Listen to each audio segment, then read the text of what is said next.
Question number 18, a deformity in which there is extension of metacarpophalangeal joints and distal interphalangeal joints. So both these joints are in extension with flexion of proximal interphalangeal joints. This is called what type of deformity? Remember, there is extension of metacarpophalangeal and distal interphalangeal joints with flexion of proximal interphalangeal joint. It's something like this. The situation is like this.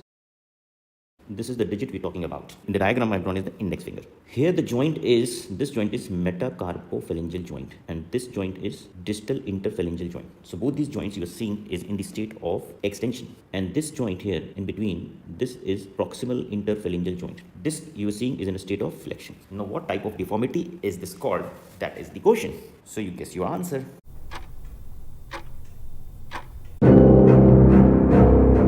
Now look at this image. I drawn a similar image along with the question to help you explain this. So can you appreciate these joints?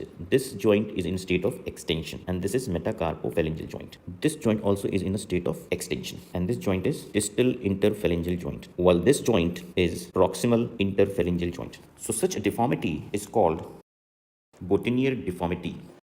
Now let's see what's the cause of this deformity. This is about the extensor tendon on the dorsum of the digits. So the extensor tendon on the dorsum of the digit has a central slip and two lateral bands, or the lateral slip. The central slip, it crosses the proximal IP joint. This is proximal IP joint. And the central slip attaches to the base of the dorsum of the middle phalange. Where they have shown is there is a detachment here. Maybe whatever cause, maybe a hammer striking or this joint in a mason working, in a carpenter working. This can be a professional or occupational hazard also. But mostly it's due to rheumatoid arthritis. The two lateral slips, they cross the proximal IP joint and then they insert here onto the terminal phalange at the base on the dorsal side. So what happens is now, because of this tearing or shearing or lengthening or weakening or splitting of this tendon, the central tendon I'm talking is this. So if at this point it gets broken up, what will happen is, because of the unopposed action of the long flexors, these are the long flexors, the proximal IP joint will undergo into hyperflexion. One of the causes can be due to unrelieved or unhealed, untreated deformity, and that is called mallet finger.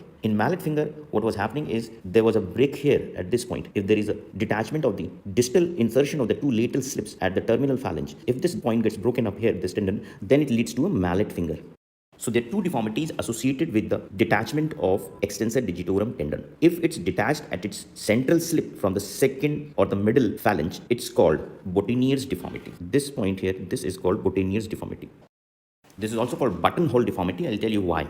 So keep remembering here the two deformities I taught you. Both are related with the detachment of the tendon of extensor digitorum. When it's detached from the central slip from the middle phalanx, it leads to Boutonniere's, and when the two lateral slips get detached from the terminal phalanx, it will lead to mallet finger. And if mallet finger is unhealed, untreated, it will lead to Boutonniere's deformity. So now in this image, focus on Boutonniere's deformity. There is flexors which dominate, right? So because the extensor tendon has already been broken up, so the flexors will dominate at PIP and that will lead to hyperflexion at this joint, while the two lateral slips of this extensor digitorum are still attached to the terminal phalanx and the dorsal surface. So they will cause hyperextension here at this distal interphalangeal joint. It will cause hyperextension. Now at the same time, because 12 muscles, remember the 4 lumbricals, 4 palmar, interossei, 4 dorsal, interossei, all of these 12 muscles, they are the intrinsic muscles of the palm, but they cross the interdigital clefts and they reach the dorsum of the digits and they merge with the dorsal digitorum expansion. And this you're seeing is sort of a dorsal digitorum expansion, onto which laterally these muscles, lumbricals, palmar and dorsal, interossei, they get attached. Because